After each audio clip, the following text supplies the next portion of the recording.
Hey, deserving listeners, I'm going to analyze Colleen Ballinger's apology video. So let's watch at the end. I'll provide a grade based on my criteria. Let's see what happens. Hey, it's been a while since you saw my face. I haven't been doing so great, so I took a little break. Okay, we'll see where this goes. This is a 10-minute video, so maybe this is just a light intro. It is a channel or a figure for kids, so maybe that's what this is. I don't know. So a lot of people are saying some things about me that aren't quite true.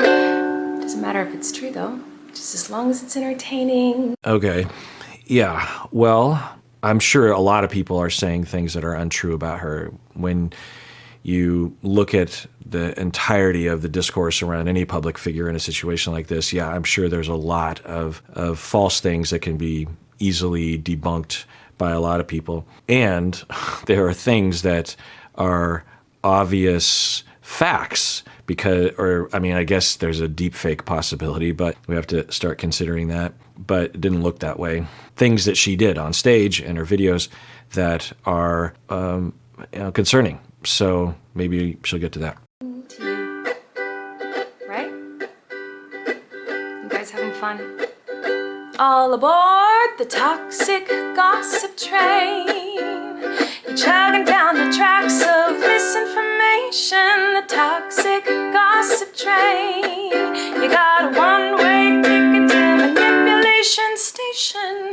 Toxic gossip train. Time to. I will say, given my rough understanding of the landscape that she is currently in, this is odd. Maybe it's some sort of genius response, because if you don't know, it has come to light that there are some concerning behaviors that she has exhibited on her channel and on live shows on stage that are sexually suggestive, inappropriate, perhaps exploitative, perhaps traumatic. There are allegations of love bombing, of manipulating, of grooming, and I don't know the full landscape, obviously, and my understanding of the current allegations as of the time of recording this on June 30th, that there's no direct evidence of sexual abuse of children. You could make the case that some of the things that she has been alleged to have done, and even the things that she has done, could be deemed as sexually exploitative of children and sexually abusive of children. You could make that case. The things that are documented are problems DMing with people about panties and children, and having children on stage not dig into her pants, but she had a bucket of cheese balls in her pants and had a kid on stage and the audience was laughing uproariously. The kid reached into the bucket, and it's not like down her pants, it's just like at the top, but still, like, why? It's a child, you're an adult, why? No, don't. And also, a couple people have come forward saying that there was much more exploitation behind the scenes. Even if half of it is true, it's not great. It's bullying, it's exploitative, it's harmful to a human being and to a child. What are you doing? Just no. But as someone who works with victims of childhood sexual abuse, both historic, an adult will come to me having a history of that, or I will work directly with families and kids directly after the allegations come out. Sometimes I'm the first person that the child will tell, and then I am now ground zero for what to do to move forward, involving CPS and whatnot. And so I've been in this situation from all angles. Personally, I've also had close relationships with people who have been abused. My co-host Umberto was abused when he was a child sexually by his female babysitter that was 7 years older than him. So there's a lot that I can say, and I'm sure a lot of you understand this as well. But the data that we have for Colleen Ballinger, it certainly is not in that camp. That is much more quintessential and much more beyond a certain threshold in which we would absolutely label it as childhood sexual abuse. So I think it's possible that it could be happening. You could also, as I said, criticize her or cancel her or maybe even sue her or charge her based on what she has done, the video evidence of what has been presented to us. But if people are jumping to conclusions that she's some sort of predator on the order of Jeffrey Dahmer or Harvey Weinstein or Bill Cosby or something, that there's no evidence of that I've seen. Could be true. We won't know.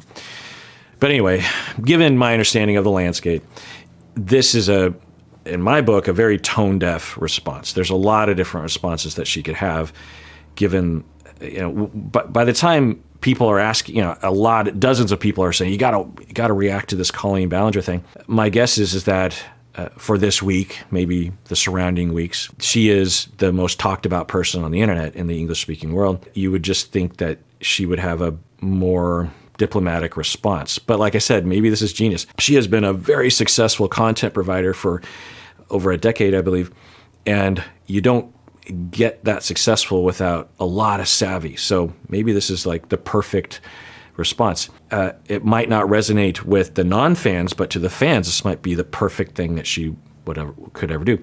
The proof's in the pudding. So if she starts to lose revenue or viewers significantly, then maybe this wasn't the right thing to do. But if she doesn't, maybe this was the perfect thing. Or maybe it didn't matter what she did.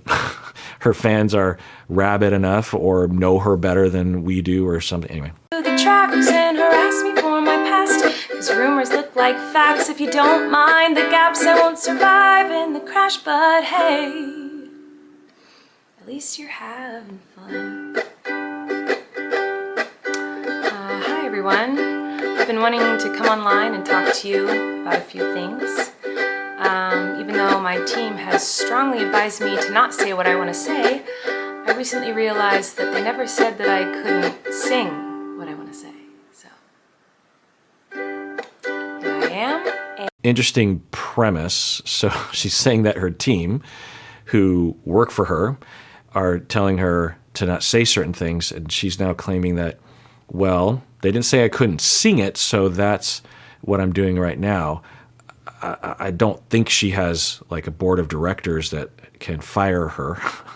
So this notion that somehow she has, but it probably plays into I think she appeals to middle schoolers. It appeals to them because it's rebellious, and of course, not a lot of middle schoolers are going to understand the landscape of a corporation that is surrounding a public figure like this. Many years ago, I used to message my fans, but not in a creepy way like a lot of you are trying to suggest. It was more of a loser kind of way, where I was just trying to be besties with everybody. If I'm going to be charitable to her, if I'm going to give her the benefit of the doubt, which some of you might argue is wrong, but until I know more information, I don't see any reason not to. And I'm trained as a therapist to be very wary of jumping to conclusions. There's a very convenient chord, if you will, that this will strike with people in our culture. There is a lot of concern about YouTubers marketing to children. So that's an overall concern that she is a very small part of. She's definitely a part of it, but she's a small part of it, of the overall problem. There's also a concern about children being exploited. There's also currently weird conspiracies about child sex rings that you will probably know about, that I don't want to get into right now, meaning ridiculous conspiracy theories. Are there conspiracies of child sex rings? Yeah, there have been.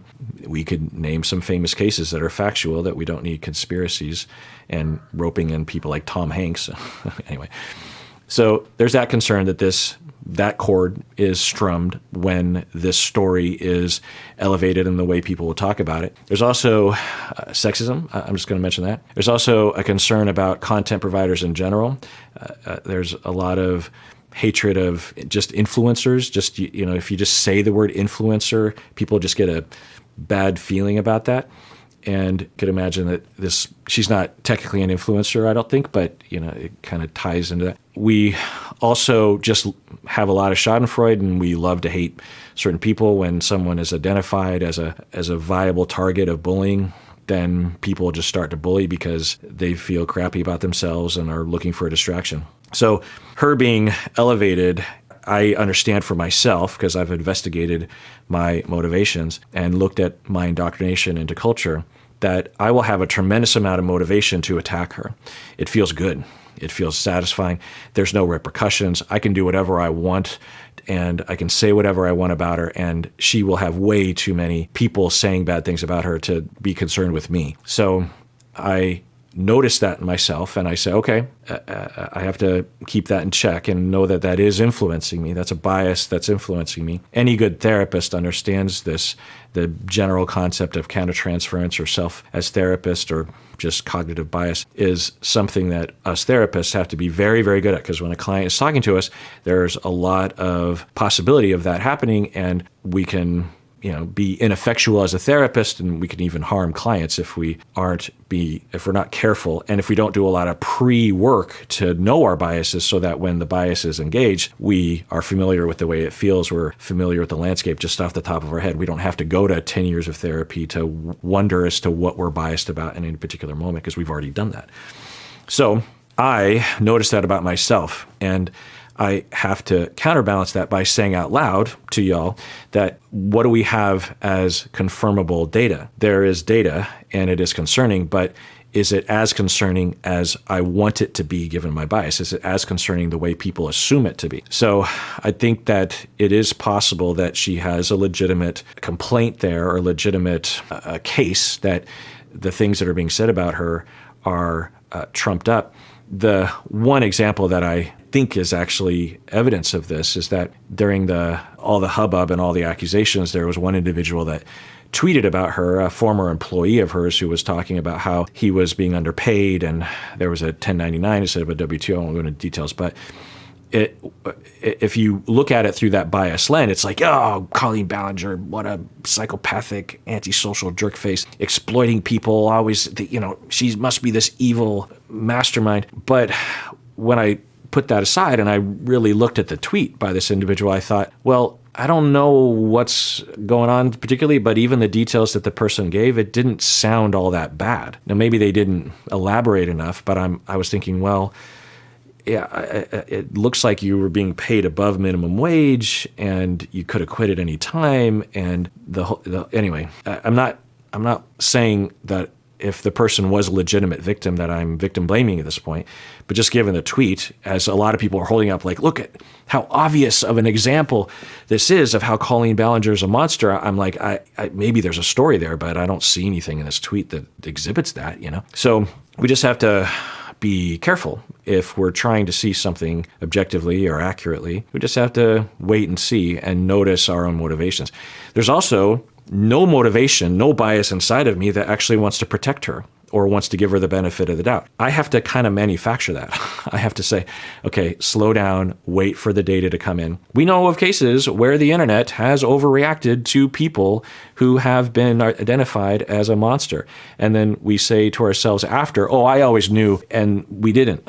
We participated in jumping on that bandwagon. And so I've done that before myself. I don't want to do that. So that's why I'm just slowing down. It's kind of like when you go to like a family gathering, and there's a weird aunt there, keeps coming up to you and going like, hey girl, what's the tea? And you're like, ugh. That was me, but in group chats with my... All right.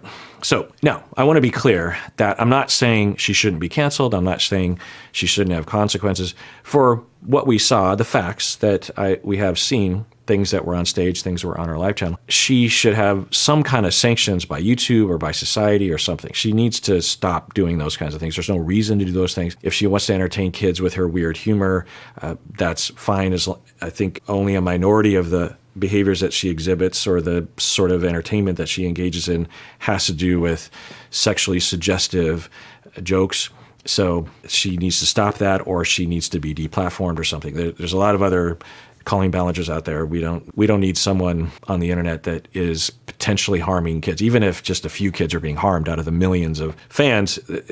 If she wants to hold on to those behaviors and doesn't want to stop, or was already given a chance to stop and proceeded to do more of those kinds of jokes, then yeah, I'm not saying that she shouldn't be deplatformed. I'm just trying to figure out what's actually happening.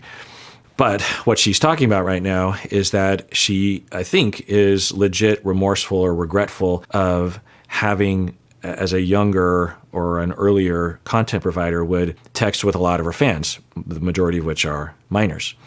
And she's saying, I wasn't trying to exploit them.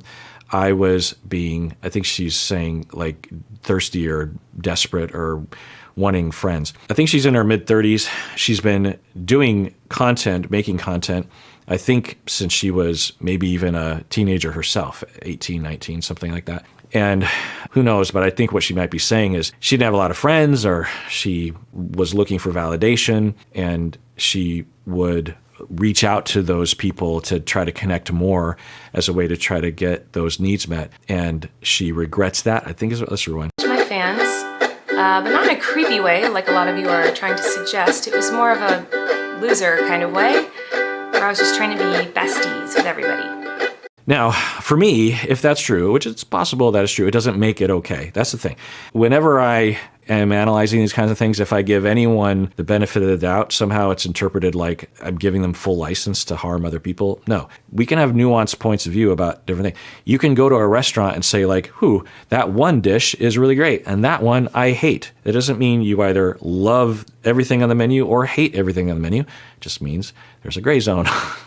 You can have a criminal who we say should be locked up forever who might also have a good quality. So just identifying a micro element of one's behavior or personality doesn't mean anything really other than that. We want to take the whole perspective into consideration when we're making choices about things. So for her, it's possible, and I could see that being true, that and sincere, that it wasn't a creepy thing. Some predators will say that because they're trying to get away with it, and some predators don't feel like they're being creepy when they are, right? And creepy's in the eye of the beholder. You could not intend on being creepy, but also be creepy to people, to come across as creepy and exploitative. So there's a lot of discussion there on a case-by-case basis. But I could see that being true, that she was desperate and looks back and says, yeah, I should have had friends, or I should have had other people to make me feel like a worthy human being. And that's why I was interacting with my fans, who are also kids. And the amount of praise and attention that she was probably getting, not only just being online, but also, when you are sad or lonely, and as a content provider, all you have to do is text a super fan, and they'll just be like showering you with attention and compliments, and they laugh at all your jokes, and they also feel really good that you're paying attention to them. So it's kind of a win-win. Now, we would just hope that both kid and content provider would have some oversight, some sort of supervision, particularly by the parents, to make sure that all this is above board and okay, right? But with most kids just having their own internet, their own phone, their own laptop, their own computer, all these things are happening without any kind of oversight, right? There's nothing wrong with a minor and an adult content provider in communication. There's just something wrong with it not being supervised at all, right? And as a content provider, you don't have any ethical codes. You don't have any boss that's checking in on things who can fire you, right? Because she's the content provider. She owns all this stuff. For myself, as a therapist, we have ethical codes. We have oversight. We're licensed, and we have colleagues that will point things out to us. At least that's what they're supposed to do. So there's some self-policing and also some policing from the outside. For other content providers, particularly if you're young and you don't know what you're doing, then you might head down a road where it's a slippery slope to really depending on these kids and maybe confusing the kids for adults. That could happen. It's kind of like when you go to like a family gathering, and there's a weird aunt there, keeps coming up to you and going like, "Hey girl, what's the tea?" And you're like, so I think she's speaking to kids right now, and because to me that doesn't resonate with me, but maybe a lot of kids are like, oh yeah, there's that one weird aunt that always wants to talk with me and invade my space. So I think she's equating herself with that. That was me, but in group chats with my fans. It was weird. I've been sharing my life online for over 15 years. I've poured my heart out to you, and because of that I feel like I'm talking to my friends, but in the beginning of my career, I didn't really understand that maybe there should be some boundaries there. Okay, that's more of what we're talking about. Does it let her off the hook? you can make the call about that. I don't think it does because, fine, you were desperate and needy. Because a similar thing will be said by predators when they're caught. And it's frankly, well, it could be anyone of any gender, but sometimes it actually works with women perpetrators where they will say, look, I was just really lonely. I just got out of like you'll have a teacher that will groom and will assault a child, Mary Kay Letourneau, these kinds of people. And they will say afterwards, look, I was going through divorce. I was really lonely. I was depressed. And then this kid came along and he was just so special. And we just really connected on this really deep level. And this isn't what she's doing, but it's kind of in that direction of just like, hey, I was really desperate. There's a lot of desperate people in the world, but they don't do stuff like this.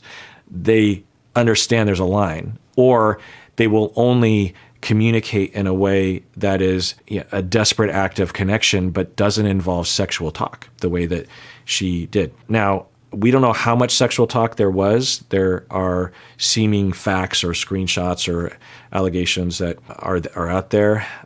We could imagine it's the tip of the iceberg. But, is that an excuse? No. But it does provide a background. Now, if she fully, it's like, I did say some of the things that people are saying about me, and yeah, there's something weird about me. I don't know. Like I have a kind of a gutter humor aspect to myself that is okay for adults, but not okay for kids. And or my dad would say inappropriate jokes to me when I was a teenager. And I think I just was groomed into believing that was okay. And so when I became an adult, I was barely an adult. I kind of started to do a little bit of that. And looking back, it's like, I'm realizing now that obviously that's not okay. And I've also had to kind of heal from my own indoctrination and that, something like that. But if all she says is this, it's in the direction, because there's a lot of things she could be saying right now, right? She could be saying everyone's just being a hater and they're all jealous. That happens. So this is something, but not enough yet. There were times in the DMs when I would overshare details of my life, which was really weird of me. Sorry, I keep pausing. I'm always like, Kirk, just shut up, just watch. But I don't know. It always provokes someone. So in my field, this is directly related. For therapists, one of the most common backdrops or contexts for therapists to commit violations, boundary violations on clients is when they're going through a tough time themselves, a divorce, loneliness, loss, this sort of thing. And they will start making excuses in their head. There'll be a motivation from within them because there's a client sitting right in front of them who you have these long, deep conversations with, who might even in your mind be someone that you might date in the real world. You might even note that in your head. It'd be like, oh, if we met in the real world, I would date this person. But if you aren't careful about the justifications and the motivations and the desperation that will bulldoze your training and your ethical codes, then it will happen and you will just start to go down that road and you're just like, hey, it's just a hug at the end of the session. Hey, we just went a little long with our session.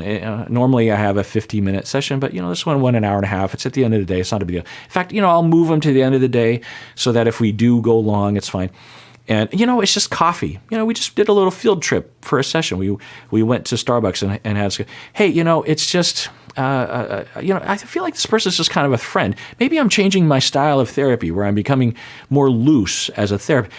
Every step of the way, research shows therapists will make tiny transgressions towards larger transgression of perhaps having sex with a client or something else. But each step of the way feels justified and the clinician is cut off from outside supervision. They know there's something kind of wrong with it, but they go into denial because they're finally getting their needs met. And there's a client there that might even kind of worship them, And for content providers, obviously, there's a lot of that. So if you have no training, which I'm just going to take a guess and say the average YouTuber doesn't have a degree on countertransference or on their own emotions and their own biases and their own vulnerabilities to exploiting their viewers for their own gratification. I'm just going to take a guess that she didn't have any training along those lines. That, it's hard. For therapists that have the training, that have the oversight, they still make mistakes at times. Less so now than in the past because of our culture change and because of our training and accreditation of programs to make sure that these elements are in the program. So it's less now, but it still happens. So it sounds very relatable to that element in my field. And I'm guessing she was just completely alone and didn't have any. And that's why in my field, there are certain red flags for ourselves that we will look for ourselves. Like if we are texting a client or have an urge to text a client late at night about something personal, hopefully the therapist goes, whoa, that's a red flag. If I don't put effort into combating my inner motivations and my inner justification of going down this road, I will go down this road because I know that through my training. So I have to go to therapy. I have to talk to my colleagues. I have to talk to my super. I got to out myself because I got to get out ahead of this really early. And even going further back from that, we are trained to be okay with having romantic attraction or even sexual attraction to a client, but it's what we do with it. We're human beings. It'll happen at times, but what do we do with it? Do we submerge it? Do we entertain it? No. We go straight to a colleague or a supervisor or a therapist, and we instantly disclose it to them and say, we need to talk about this because I think I think I'm actually attracted to one of my clients. Let's talk about it. And with a good colleague or a good supervisor, one that is effective at their job and knows what they're doing, they're not going to shame you as a therapist for having that. In fact, they'll reward you and commend you. Good, you came forward. That's the protocol. Let's talk about it. What's going on? How intense is it? Let's evaluate any kind of red flags. Let's evaluate your motivations. Let's make sure the frame of therapy is very rigid so that you don't go beyond that. Maybe even be a little bit more boundaried with this client to make sure that things don't go down that road. Also, how's your romantic and sexual life going? Because if you aren't getting any needs met in your personal life, then it makes it worse. So how are things going there? Maybe you should go back to therapy. Maybe you should have more friends. Maybe you should start dating again. Whatever it is, there's a routine. There's a protocol. And for YouTubers, I'm guessing that system doesn't exist. I haven't done that for years, you see, because I changed my behavior and I took accountability. But that's not very interesting, is it? So let's go on the toxic gossip train. The locomotive's fueled with hateful accusations. The toxic gossip train. Steamroll over someone's reputation. Toxic gossip train. Hop on board but close your eyes, otherwise you'll realize that the train is made of lies, and that person you despise maybe didn't deserve to die, but hey, at least you're having fun. In all seriousness, I do think it's really important to hold people accountable for their mistakes. We should hope that everyone can learn from their mistakes and grow and change their behavior and be a better person. And this is something that I've always tried to do when I make mistakes, and it's something that I will continue to try to do. What? Oh, you don't care? Oh, okay. I thought you wanted me to take accountability. This is kind of genius. I'm not a fan of hers. I didn't know about her until y'all wanted me to watch her this week. I don't care to watch any of her stuff moving forward. I'm not her target audience. A 50-year-old man, I'm guessing, is not her target audience.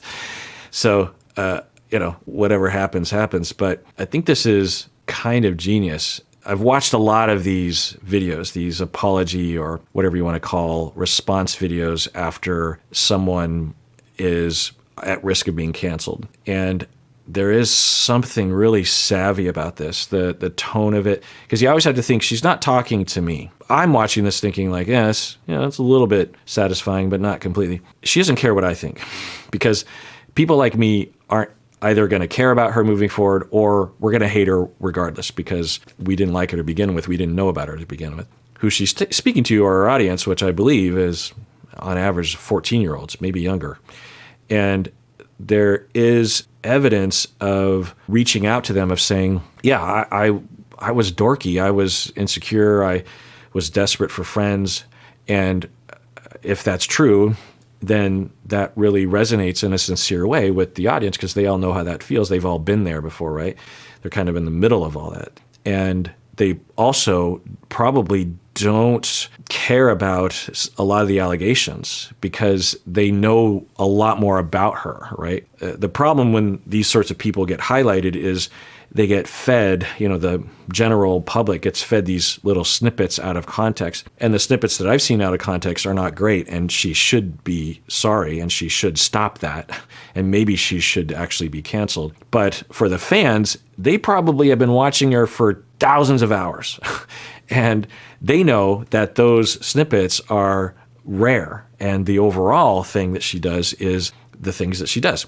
I'm guessing that's true because if there were more snippets, I'm guessing they would have been fed to us, right? Because there were people really looking for as many. And I watched multiple people breaking down this case, and they all presented basically the same set of snippets, which made me think that that's all that is available. Now, as I was saying earlier, it probably is the tip of the iceberg, because usually only some of the things are captured, right? Because you think about all the DMs that she's been having with people that, with kids that don't want to come forward or don't even know they're being exploited or abused or something, it's probably true. That probably is happening. But anyway, to the fan, I'm guessing that this might actually really work, because that's what she probably cares about. It's like, yeah, I don't care about the rest of the world. I care about my fans. I want at least a majority of my fans to stick with me. And, I could see this working. Please criticize me, bring out the daggers made from your perfect past, and stab me repeatedly in my bony little back. I'm sure you're disappointed in my shitty little song. I know you wanted me to say that I was 100% in the wrong. Well, I'm sorry, I'm not gonna take that route of admitting to lies and rumors that you made up for clout. Hey everybody, I found someone new to harass. She did some things that I do not like in her past. So everybody gather round, cause we're about to attack, but not based on facts, oh no. Your loaded lethal weapon is your fingers on the keys. You don't need any armor when you can hide behind a screen. I mean, I will say, just getting away from the specificity of this case, that what she is talking about is a problem, and I've talked about it a lot before, whether it's me being attacked or countless other people attacked much, much worse than me. It is a problem, and we need some shift in our culture and awareness, or some measures from these companies like Twitter and YouTube to regulate these kinds of things, because from where I'm standing, she's not being attacked in any kind of unfair way. But I don't know everything that's happening to her. I'm just going to take a guess and say that a lot of the things that she is experiencing is completely unfounded and unfair and ridiculous. I don't know that, but that's just something to think about. It's always tempting to just see things from our perspective, right? An example that's, I think, really indicative of this phenomenon is during the Amber Heard Johnny Depp trial. There was that I think he was actually a psychiatrist that they had on the stand providing expert testimony for Amber Heard.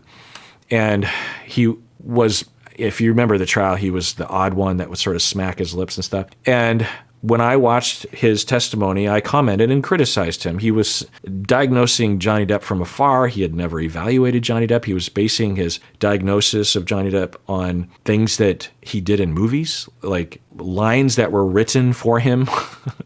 And literally, that's what the expert was saying. And yeah, I was absolutely criticizing that, and maybe laughing at him a little bit, which is not pure objective criticism or critique. It had emotionality to my tone, which we could argue is immature of me. But I criticized him and I called him out.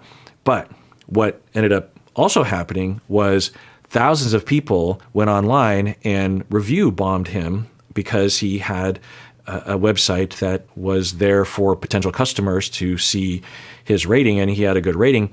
But everyone review bombed him, and he ended up having a 0 rating, right? And people were saying that he was a pedophile or an idiot or so. And I thought that was deplorable that the internet did that. Yes, the guy had a problem, and we can critique that. We can comment on it. I think that that is ethical behavior, even for me as a professional. I think that it is moral behavior, meaning it's not immoral. But to try to ruin someone's career, which it, I think, did temporarily, if not permanently, because you disagree with his expert testimony. So to attack someone for doing their job, like attacking a defense lawyer for defending a known criminal, this is how the system works. And to just go after someone, not okay, not okay. And that's just one person out of millions of people who have been attacked in this unfair way. You can critique, you can comment, you can say things, but to try to destroy them, to swat them, to harass them, to threaten them, to review bomb them, is completely deplorable to me. And for her, given what we know about the allegations, should there be a consequence? Should there be comments? Should there be journalism? Should there be a cancellation. I don't know. But to actually harass her, to dox her, to threaten her, which I'm going to take a guess and say that's happening, is deplorable. Two wrongs don't make a right. Have I made some jokes in poor taste? Yes. Have I made lots of dumb mistakes? Yes. Am I sad that there are some fans who feel betrayed? Okay, so I've watched a lot of these public apologies. I also see a lot of apologies in my office between clients. I've also apologized a lot myself. I've read a lot of research on apologies. I have developed my own theory of effective apology and forgiveness. So in my experience, what is about to happen is a but. She is going to say but. And that's not effective apologizing. She's saying, have I made tasteless jokes? Yes. Have I said inappropriate things? Yes. Have I made mistakes? Yes. But is probably what's coming. And that often will negate what you're saying. You know, it's like more commonly in more common situations, you snap at your partner.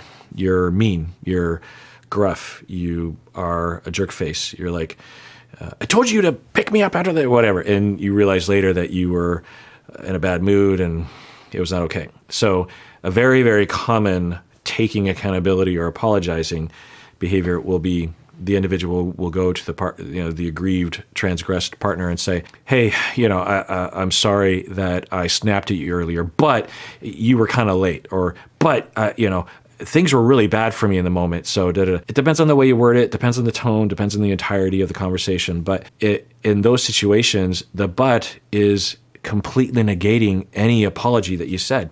That's not an apology. You're saying the words of I'm sorry or I apologize, but the entirety of the message is I had no choice. It's not my fault. Now, there are factors that you can talk about.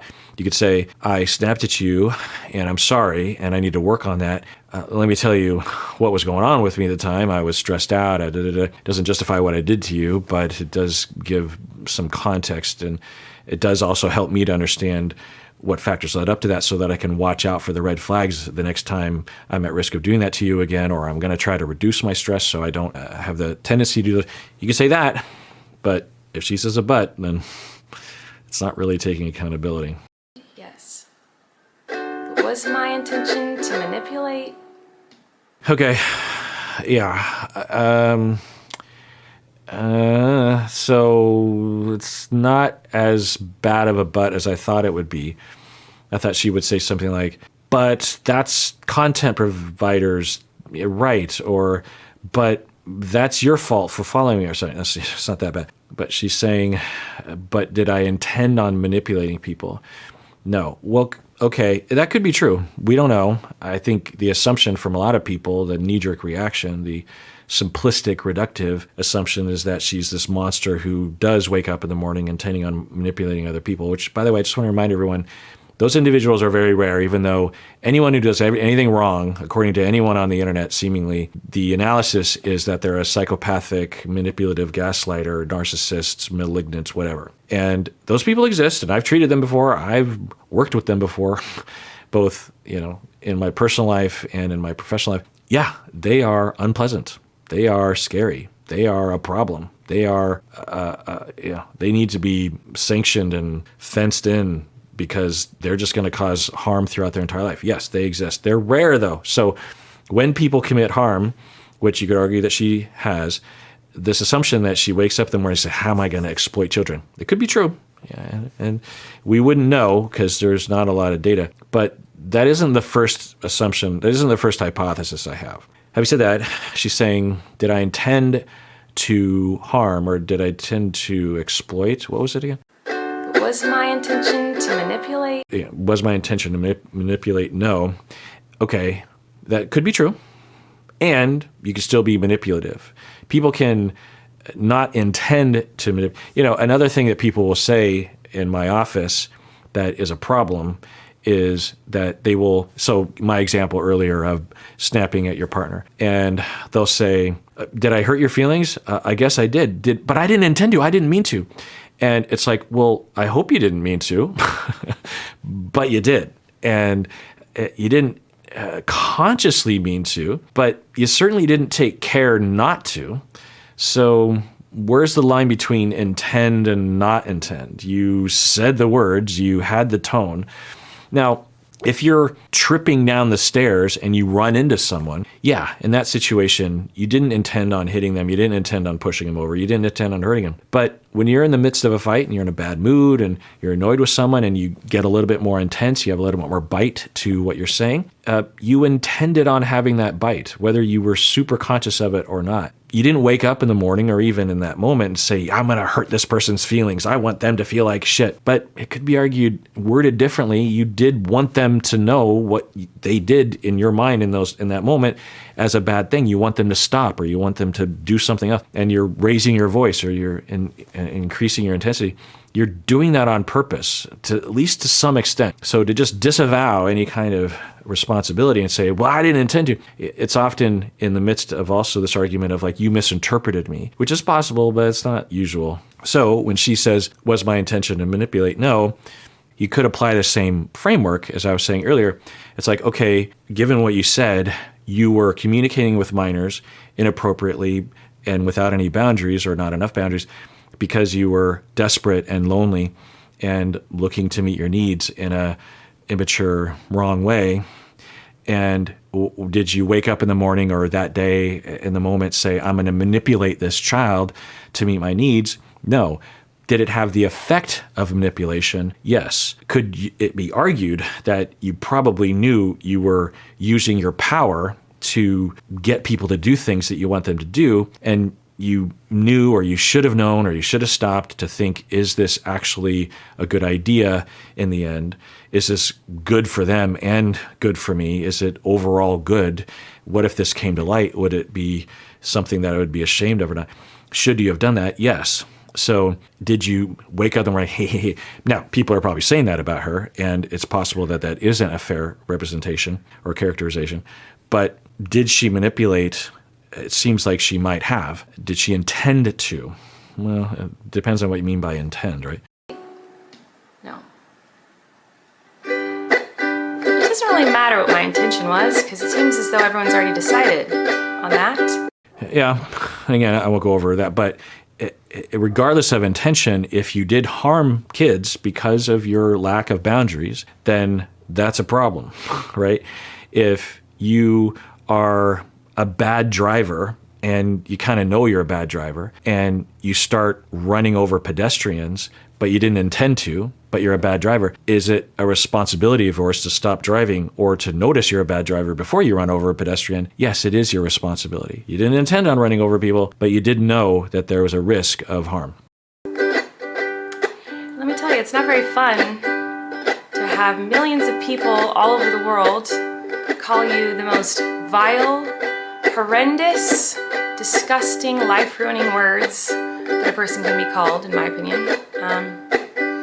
Yeah, and to sort of double down on what I was saying earlier, if our intention as an individual or as a culture or a society is to protect children, then it might not necessarily be the best move to overdo it when it comes to individuals like this, because the fans, the kids, will say, those people who are attacking her are so ridiculous we can discount the whole thing. It's similar when you're talking to kids about drug abuse or sexuality. If you just go up to a typical 15-year-old and say, drugs are bad, okay? You can't use any drugs. Don't. And meanwhile, they see you drinking or smoking pot or drinking coffee or smoking cigarettes or taking a medication that might be considered on the borderline like benzodiazepines or a stimulant or something.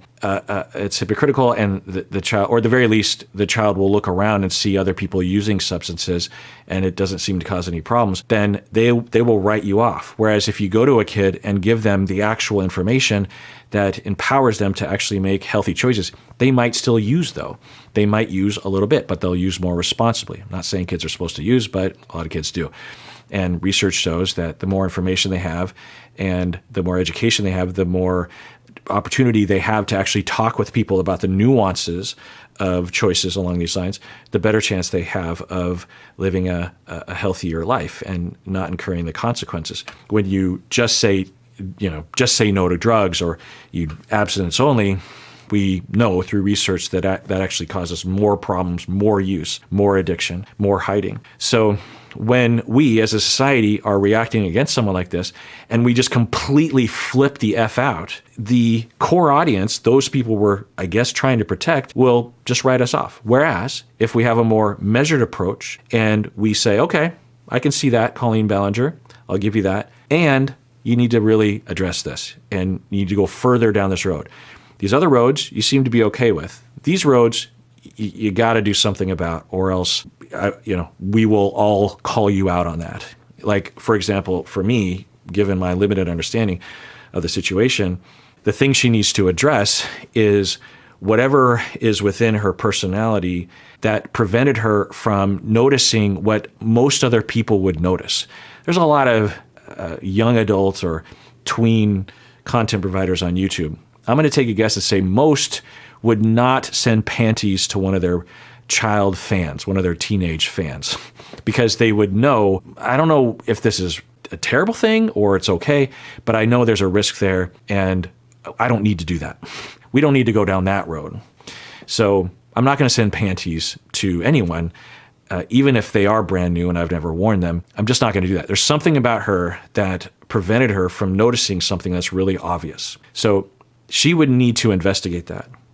Even though a lot of you think so, because 5 years ago I made a fart joke.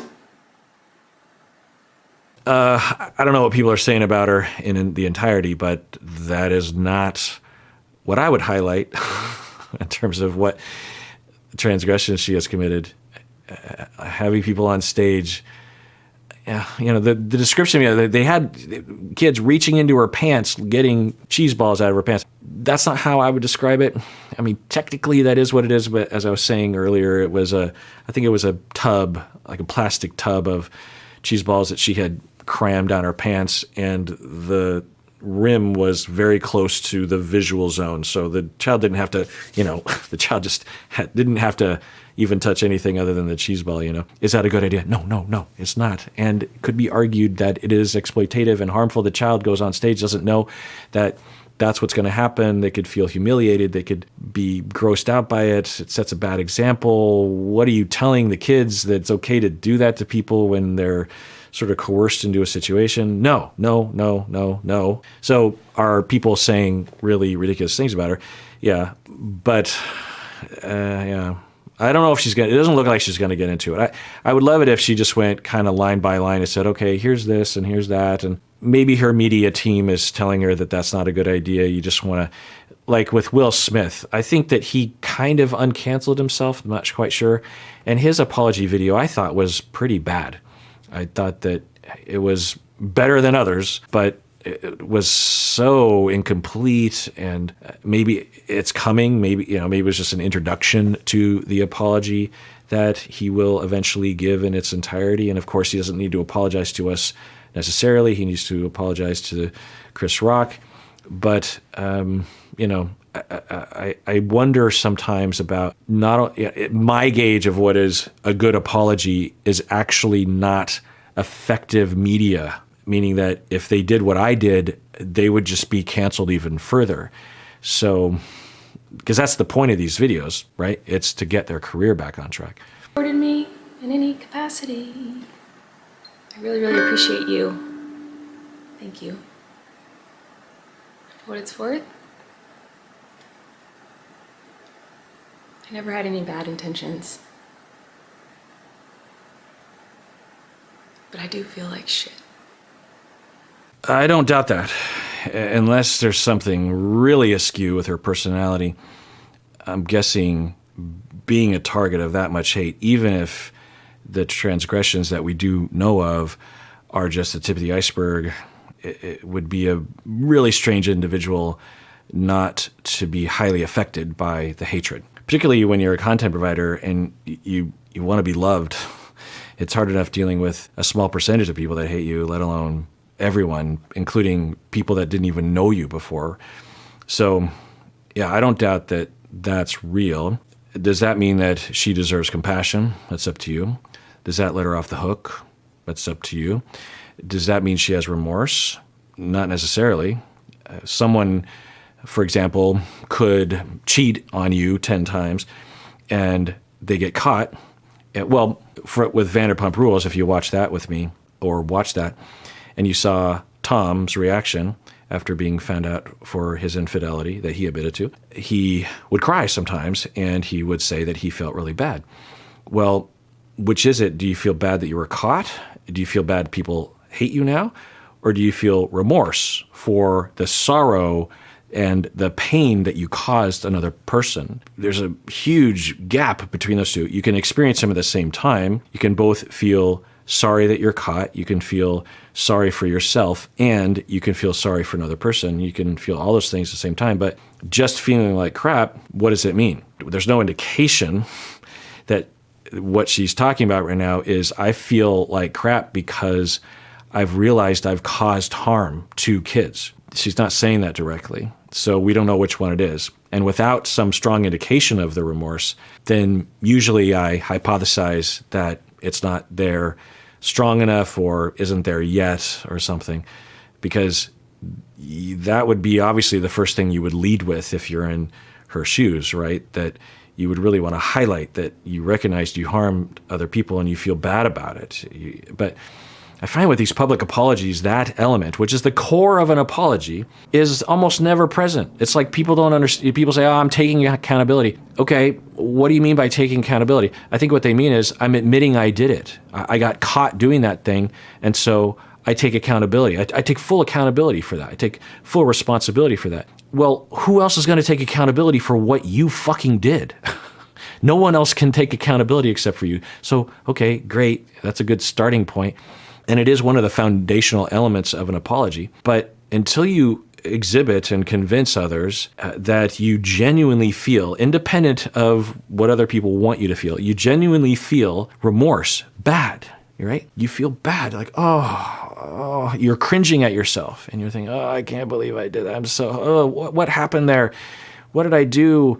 What mistakes did I make? Or what pitfall that I fall into yet again? I keep doing, and yeah, I did this to my wife not too long ago. I was yammering about something and ranting, and I know I do this and have been doing it since I was a young child.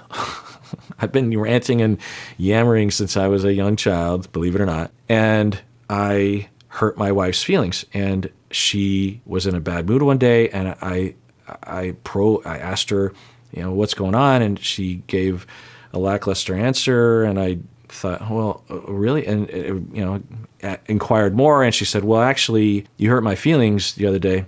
And I instantly just, because I've been down this road through therapy and through personal experience and through a lot of investigation and through a lot of dismantling of my own justifications and through a lot of practice with my wife, that she didn't have to finish the first sentence. I knew exactly what I had done and felt horrible. I mean, she wasn't telling me it was a 10 out of 10. It was more like a 3 out of 10 or something. So I felt probably a 5 out of 10 in terms of my remorse. And it was instant. It's like, yeah, I do that. That's what I do. I am upset about something, and I'm intent on ranting about it, and I will push aside my regard for other people's feelings. And I will narcissistically prioritize my own narcissistic ramblings over someone else's feelings, over someone else. And I know that about myself. I think everyone has something along these lines, something that will eclipse their empathy for other people, and they will inadvertently harm other people, but they have done it as a pattern, and thus it's your responsibility to do the work to investigate it. I'm not ashamed of what I did the other day to my wife, because I have been really trying hard for 30 years in therapy and out of therapy to change this, and I have gotten better. I feel guilty. I feel bad. I feel cringy at myself. Maybe a little shame, a dash of helpful shame. Just like, oh God, I did that thing. I'm sorry. That's just, I was completely unfounded. You're totally right. I'm totally wrong. That's remorse. I can tell you, I don't know if I exhibited it, but I felt it and still do. And so that's the core of an apology. You don't even have to say you're sorry. You exhibit that. Someone really receives that. Oh, okay, they feel remorse and they understand where it comes from. They're dedicating themselves not to do it again. They don't have to say they're sorry. They don't have to take accountability because they basically are in the context of what they're saying. Remorse, remorse, remorse, remorse is the key to an apology. Is there remorse? Does she have remorse? The toxic gossip train, chugging down the tracks of misinformation. Toxic gossip train. The other thing that we might think about is different gradations to these cases, because they happen more and more, that you will have someone like Harvey Weinstein or Bill Cosby that you will say, cancel them. They're done. We don't want anything to do with them. There's nothing that they can do or say that will win us back.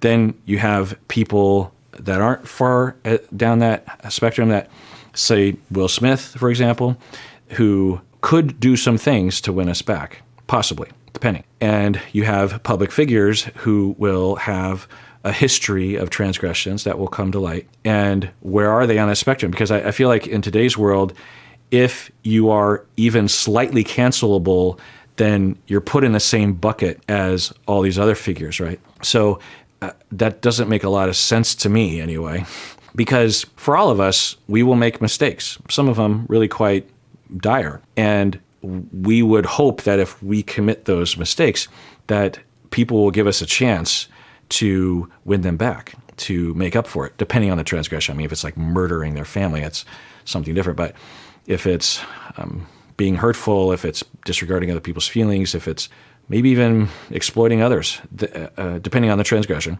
we would hope that because we've all made those mistakes, we would hope that people would give us a chance. So does that apply here? I don't know. This will be the last thing I'll ever watch of her. I'm guessing I'll never even hear about her again.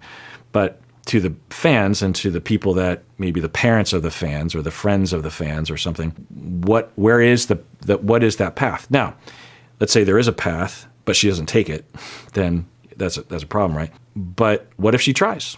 Did Will Smith do a lot of work to try to reduce the likelihood of him committing those transgressions in the future? I don't know. I don't know if there's any evidence of that. Do we think that Will Smith will do something like that again or something in that category?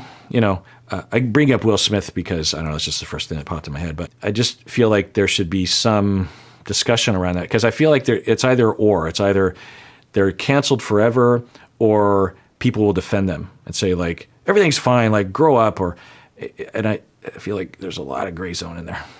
You got a one-way ticket to manipulation station. Toxic gossip train. You tied me to the tracks and harassed me for my past. Rumors look like facts when you don't mind the gaps. I won't survive in the crash, but hey, I hope you had some fun. And making it all about her victimization, which could be legit, in my book is a bad take. Because this is the first thing, she went media dark after this whole blew up, and this is her first thing that she's released. And, yeah, I just think, there's a few more minutes, so maybe she'll show remorse. I feel like maybe I should let you guys know something. Okay, that's the end of that video. So looking at my public apology checklist here to guide us moving forward is, who are they apologizing to? Who is Colleen Ballinger? Well, the first question I guess we should add here is, was there an apology? And I would say that, in a sense, yes, there wasn't a direct apology, but there was a recognition of transgression of sorts, particularly in the beginning when she was saying, did I make mistakes? Yes. Did I break boundaries because of my, I think, loneliness or desperation or immaturity or something? Yes. Was I confused? Yes. So that is, in a sense, an apology. It doesn't have the classic lines of an apology, but okay. It certainly wasn't a classic apology in my book. Who are they apologizing to? Who are they apologizing to? I mean, sometimes we just say, well, they're apologizing to the viewing public.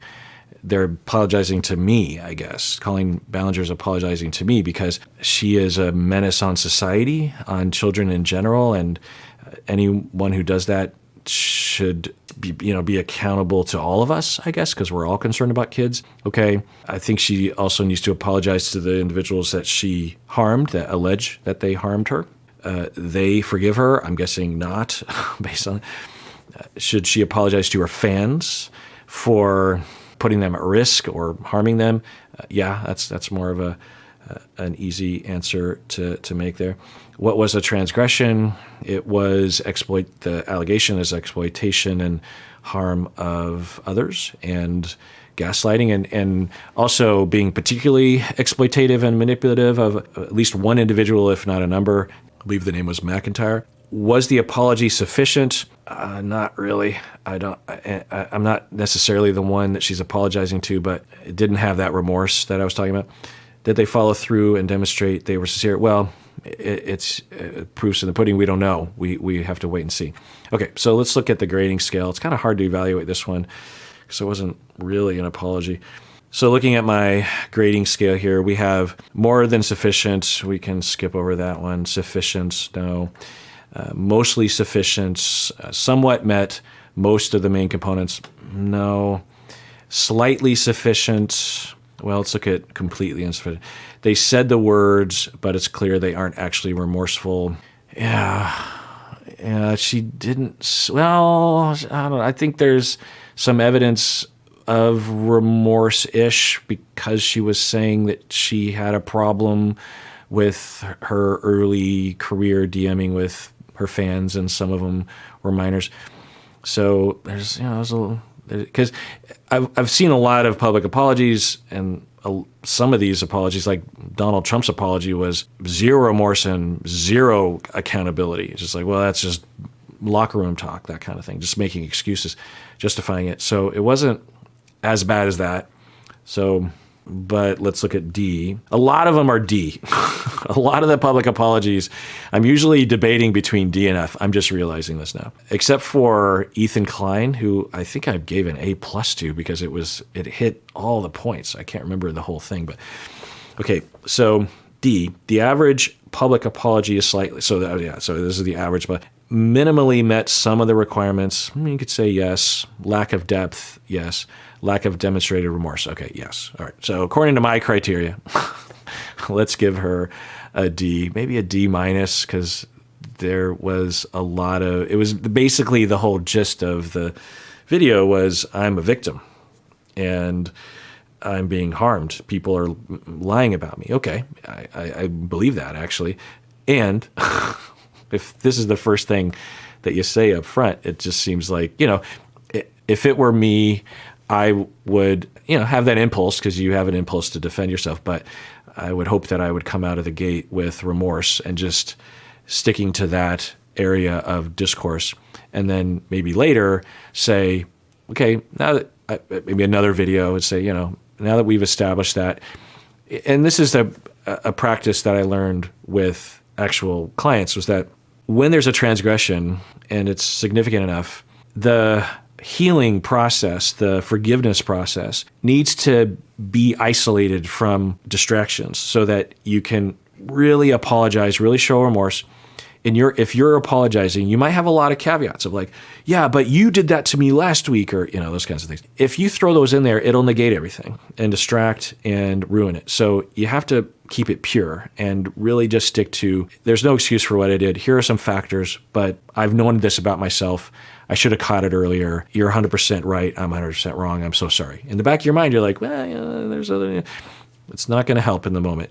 And some of the things you have in your mind, like a legit thing that you could have in your mind is, I didn't like the way that you brought it up to me. I felt you're kind of hurtful. I hurt you, totally fair, but the way you came after me afterwards was kind of rough. Like, you could have said it a little nicer.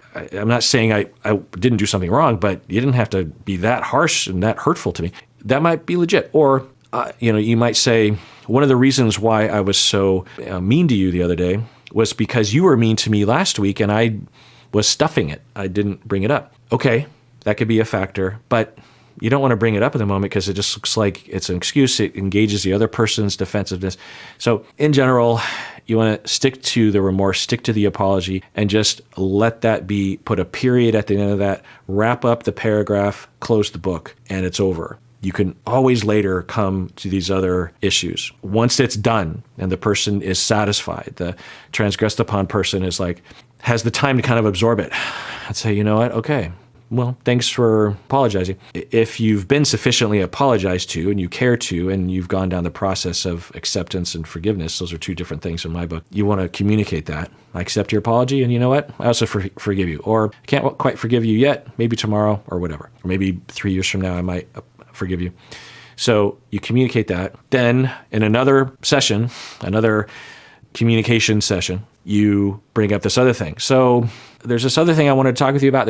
You hurt my feelings last week, and it kind of was a factor in what I did to you. It doesn't excuse what I did to you, but I probably shouldn't have stuffed my feelings. Let's talk about that. And then now maybe there's an apology the other way. So with these public apologies, they end up throwing a lot into that one video, right? And especially when you have someone like Colleen Ballinger, that basically 99% of it was I'm being a victim and the internet is unfair. Okay, that could be real. But if you start with your remorse and let people absorb that. Now, it's possible, given the way the internet is, that even if she did apologize extremely sufficiently, which I can envision for me anyway, then is a possibility that the internet still wouldn't accept it. And they'd just be like, or they'd pile on even more. I don't know. I've seen that happen before because the public isn't necessarily looking to forgive. They're not looking for an apology, really. What they want is to humiliate someone and to let out their aggression that they really want to point at their parents or that kid who bullied them on the playground when they were young. But Colleen Ballinger is a convenient target of that displacement. So they're not interested in forgiveness. They're not interested in listening to a real apology. So sometimes it doesn't even matter what the public figure does, which is unfortunate when I think about it.